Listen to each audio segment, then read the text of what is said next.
This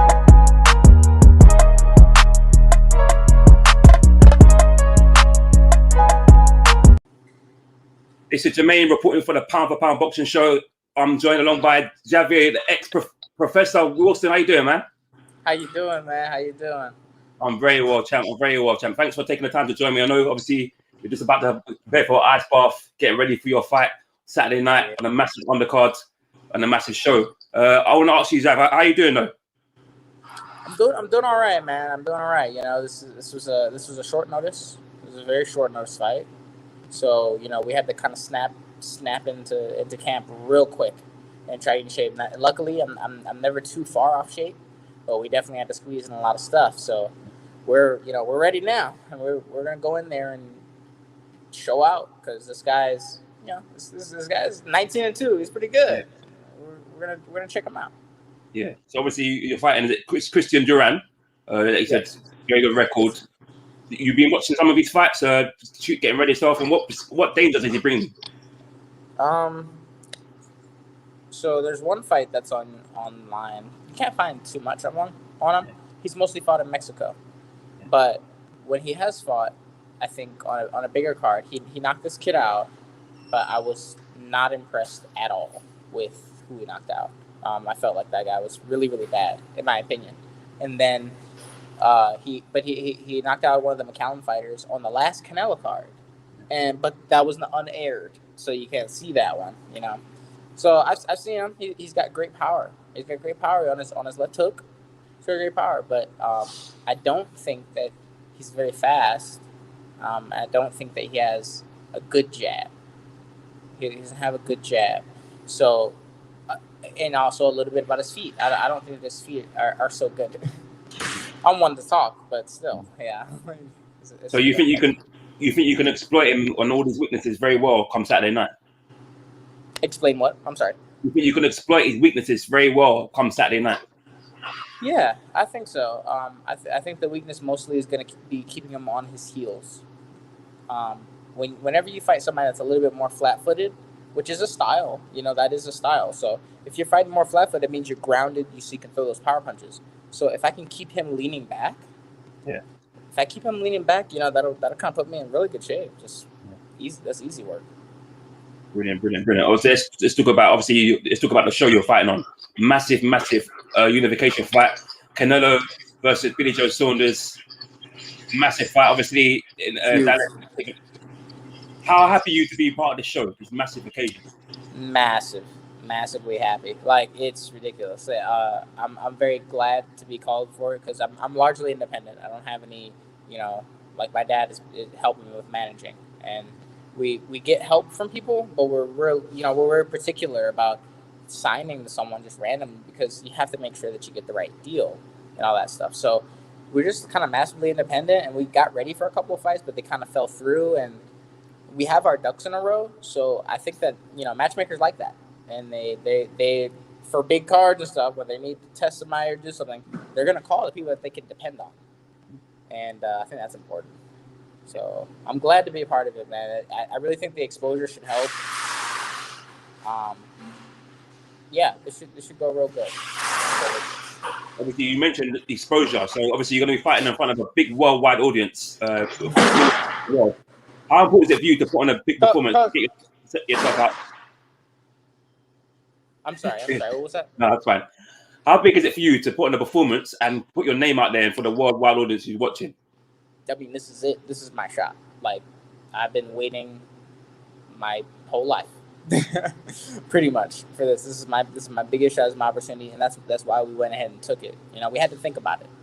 We'd be like, all right, you know, short notice, all this stuff. Yeah, we look at them. You know, I think that this is the shot that we've been looking for. And we're gonna have to take advantage. You know, a lot of people, they get these shots and stuff, and they're out of shape, and they're going out and doing stuff. They're not doing what they're supposed to be doing, and they blow it. And then sometimes they're okay, but they don't have the confidence or they don't have the belief in themselves and stuff like that. So it's like, well, all right, do I believe in myself, and can we get this? Can we get ready for this? Yeah. And I was like, well, I believe in myself. I believe in God. All right, so let's go. You know what I mean? Yeah. Brilliant. Obviously, let's talk a bit about your career. Obviously, what I've read about you is that you was into martial arts. You took up martial arts first. What made you cross over from martial arts to boxing? So yeah, I was in college and I was doing all the college thing at 20, and I dropped out because I got massively depressed that I was not being a fighter. Ever since I was like 4, I saw Bruce Lee and I was like, that's what I want to do. I saw the first Bruce Lee movie and I was like, that's what I want to do. I want to do that right there. So I studied martial arts since I was, a child in different schools, different, all kinds of different stuff. Yeah. So in college, I dropped out, so I was depressed, right? And I was going to do MMA because I'd already had a background in it. I just want to be a fighter. That's it. Yeah. And I went to a boxing/MMA place, but it's Grady Brewer's Boxing in Lawton. That's where I started. And I just kind of fell in love with boxing because I've always loved punching. It's fun, but I just love the classy, nature and the creativity of using just your hands to hit the front of someone's body and beating them. It's very interesting to me. And then I met a really good coach, Coach Gibbs. He's here with me actually right now. We're going to this fight together. This is our first pro fight together actually. Uh-huh. That's another trial that we were going through, but it ain't nothing. Because we've been together for so long. But, in the amateurs, he started me out, and I just fell in love with it from there. Brilliant. Obviously, now you're here. Massive show again. Lightweight division. Fighting on... No. Usually, yes. Usually 155. But we're jumping up. So here's another trial. We're jumping up 2 weight classes. Wow. I'm doing 148. Contracts at 148. Yeah. So I usually fight 135, but I've been getting bigger, and I couldn't make 35, so I was gonna make 40 for around December I was supposed to fight. We're gonna do 40, and then that fell through, and another fight fell through, and then I had some family issues, and I had to do a little bit of traveling, and I had to take a little bit of break. But as soon as I came back, we got this call, and we were like, all right. Let's go right back to it. But how comfortable are you? How fine are you going up 2 weight classes? Do you feel good for it going up 2 weight classes? Or yeah, I'm not worried about so much the weight classes. I know that I sparred with Benjamin Whitaker. In fact, I just saw him in the gym just now. Benjamin Whitaker's fought at 47. 48. He's fought all the Daniel Baez was another guy. He was literally just closing the door over there, and he's another guy I sparred with. He's fought at 150. He used to fought at 160. Wow. And he's fought at 150. One fought at 147.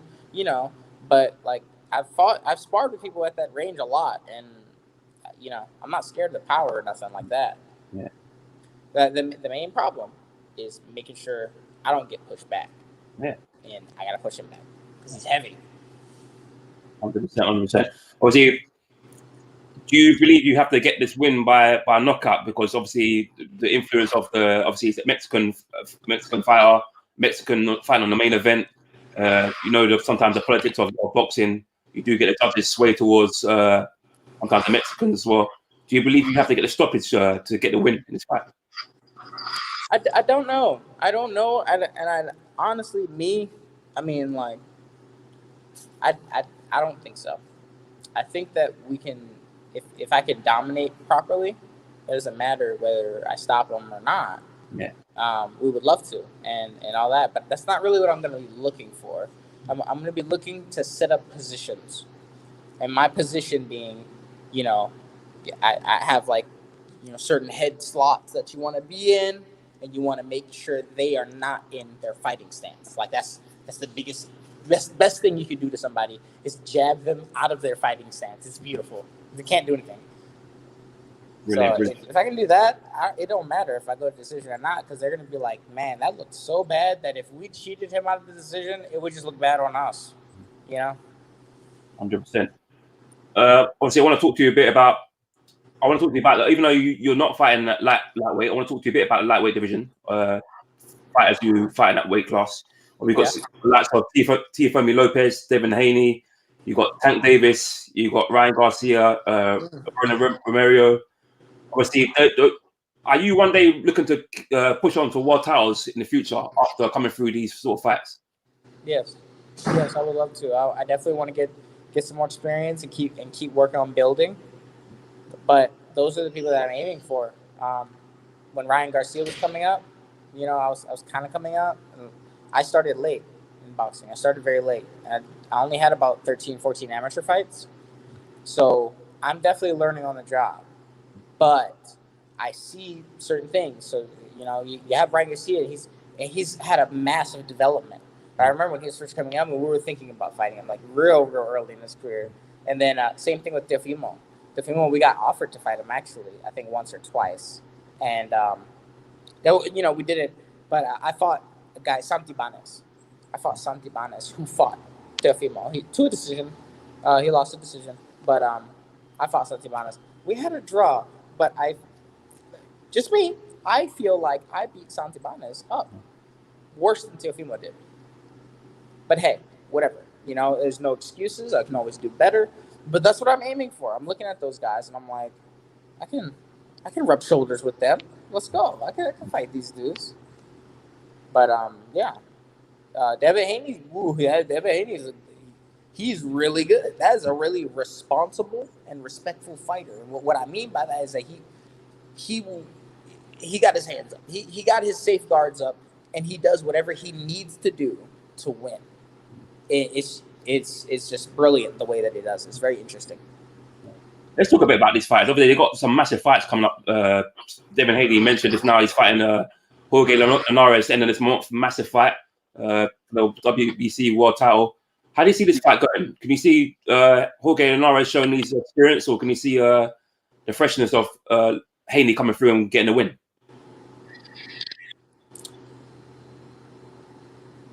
I think Haney finishes Linares. I think he's going to finish him. Linares, for some reason, comes off to me as a little bit inconsistent. He's got these amazing combinations. He's got this amazing like he will touch you up, and he's got amazing ferocity, and his movement is not fancy, but footwork is not always fancy. Like good footwork does not have to be fancy. Muhammad Ali, that's cool, but he has good footwork. So I think that he can definitely present a legitimate challenge if he stays very, very consistent. But if he slips just a little bit, I mean, he will exploit that crack and open it all the way up and turn it into his fight. It's very, very easy for him to do that. So I can see that happening. I think he's going to finish him. And obviously, we're talking a bit about Teofimo Lopez. He's fighting Gambosos in June on live on Triller. How do you see that fight going? Can you see there be a new champion? Can you see? Nah, I think Teofimo has a very good control game. And the really cool thing about Teofimo is that he's got a lot of different types of punches. Because there's like 7 punches maybe, right? The jab, the cross, the hook, the uppercut, the overhand, the 45. Okay, there's not that many punches, but how you throw them is so different. So it's like, you throw a hard, fast jab, bang, and then you got a jab that pushes people back, boom, or you dip into it, right? And then you got, you flick a jab. You might flick a jab you might try to cut him. You might, flick your hands and you can cut him and all that. So he has a lot of different types of punches, what I mean. And I think that his ability to use those different punches and his coordination, I think he outclasses them.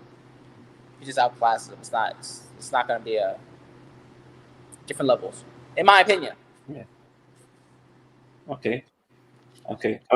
So we talk a bit about obviously your career going forward after this fight and beyond. Obviously, you were fighting this weekend. I want to ask you, what's the short-term and long-term goal for you?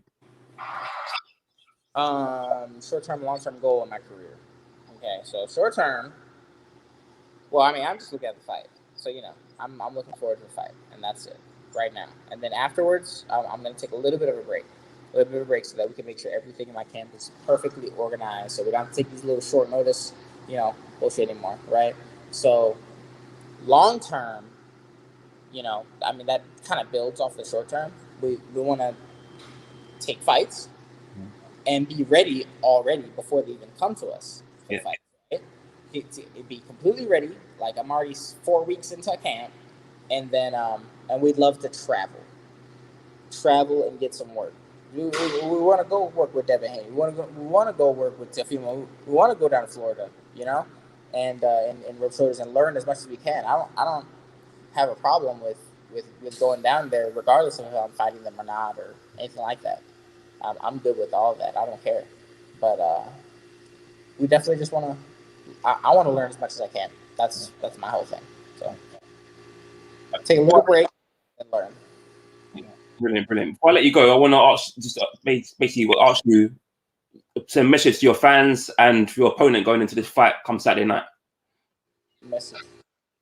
I mean, to my fans, I mean, I cannot thank y'all enough. Y'all, there's a lot of things behind the scenes that I don't talk about and don't share that makes things very, very hard for me. And the motivation that my people give me, like somebody texted me today. He's a guy that I did a private yesterday. That I did a private session with him, teaching him boxing like one time last year, and he just texted me like he's like, man, you're so motivating to me and all this stuff, and he just a long message about that. And I'm like, that means a lot to me. Like every one of the fans are individuals, so I really, really appreciate them. I love them, and I think about each of them more than they ever know. Like people think, oh, he's a suicide. Like no, I'm actually thinking about everyone that I can remember. And then to my opponent, you better be ready. You better be ready, because I'm coming, and we're gonna have a great. Whatever happens, we're gonna have a lot of fun because I love fighting, and I always have fun with my opponents. But I'm coming. I'm coming hard. So let's go. Thank you very much for taking the time to join me today. I wish you nothing but the best going into this fight, and I'm sure we'll speak again soon. Thank you so much. Thank you, man. God bless. You too. Okay.